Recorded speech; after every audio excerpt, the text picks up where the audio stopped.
Bonjour, je suis Jérémy, chef de produit chez Decathlon, et aujourd'hui je vais vous présenter le tapis de tir 500. Ce tapis de tir, il part d'un constat. Il part du constat qu'on trouve facilement des tapis de tir confortables mais qui sont très encombrants, et à l'inverse on trouve également des tapis qui sont très compacts mais dont le confort est somme toute très spartiate.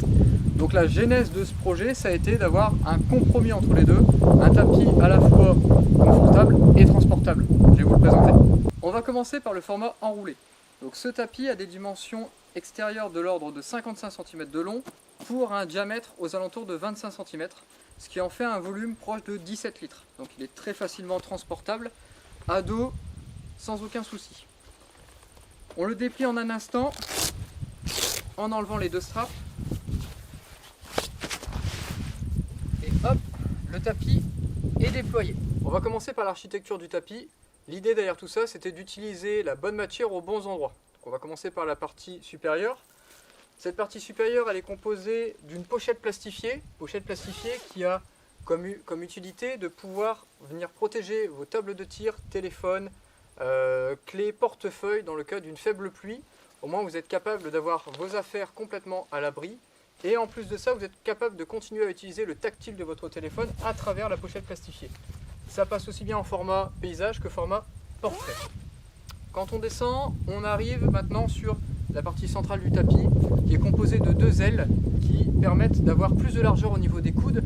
C'est généralement la partie la plus large d'un tireur en position de tir et donc c'est cette partie qu'on a volontairement décidé d'élargir pour avoir suffisamment d'espace pour que n'importe quel gabarit puisse y passer.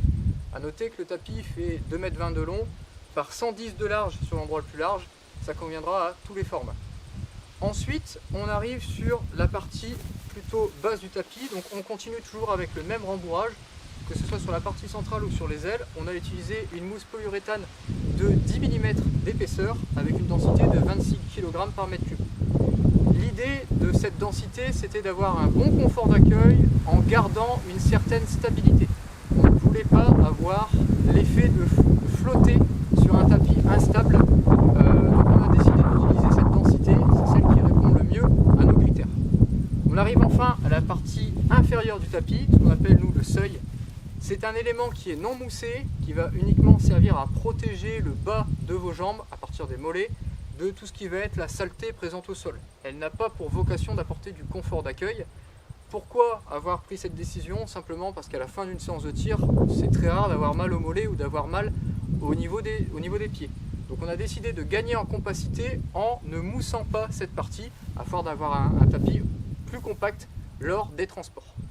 Pour finir, dans le cas où vous tirez par grand vent, vous êtes capable de venir utiliser 4 sardines qui sont non fournies avec le tapis afin de pouvoir l'ancrer au sol et donc de pouvoir partir à la cible sans avoir peur que votre tapis s'envole. Un petit conseil d'utilisation, donc ce tapis je l'ai utilisé pendant un peu plus d'1 an, il est très bien dans des conditions normales de chaleur. Dès que le soleil tape vraiment très fort, du fait de sa couleur, il a tendance à très vite monter en température. Donc lorsque vous partez à la cible et que vous revenez, il est possible que ce soit transformé presque en poêle. Donc ce qu'on vous conseille, c'est quand vous partez à la cible, de potentiellement le replier sur lui-même pour éviter d'avoir les rayons du soleil en contact avec les parties qui vont chauffer et qui vont ensuite être en contact avec votre peau. On va passer maintenant sur la partie avant du tapis. Elle est composée de deux sangles qui servent pour maintenir enroulé le tapis et la sangle de portage. Donc vous pouvez vous servir aussi bien de l'une que de l'autre pour venir faire la tension du bipied. Alors pour ce faire, on passe dans le bipied, on vient rattraper le scratch en dessous, on fait la même chose de l'autre côté. Et là maintenant on est capable de pousser sur le bipied sans aucun problème.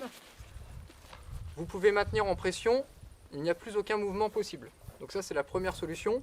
Elle est un peu longue puisque ça nécessite 2 mouvements, vous devez régler les 2 sangles. On a une autre solution qui est encore plus rapide, qui est cette fois-ci d'utiliser la sangle de portage. Donc la sangle de portage, elle est munie d'un élément qui va permettre de régler la longueur de la sangle. Et donc vous êtes capable de venir la serrer autour de votre bipied. Et une fois que ça c'est fait, vous pouvez appuyer autant que vous voulez sur le bipied. Ce dernier est très stable. Donc ça vous permet d'avoir une prise de visée hyper stable. Alors on va maintenant procéder au remballage du tapis. Donc pour ça c'est très simple. On replie d'abord les deux ailes, on replie le seuil et on peut réenrouler le tout. Une fois renroulé, on le garde enroulé grâce aux deux scratchs.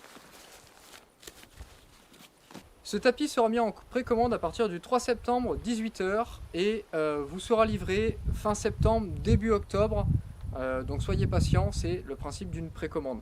Merci.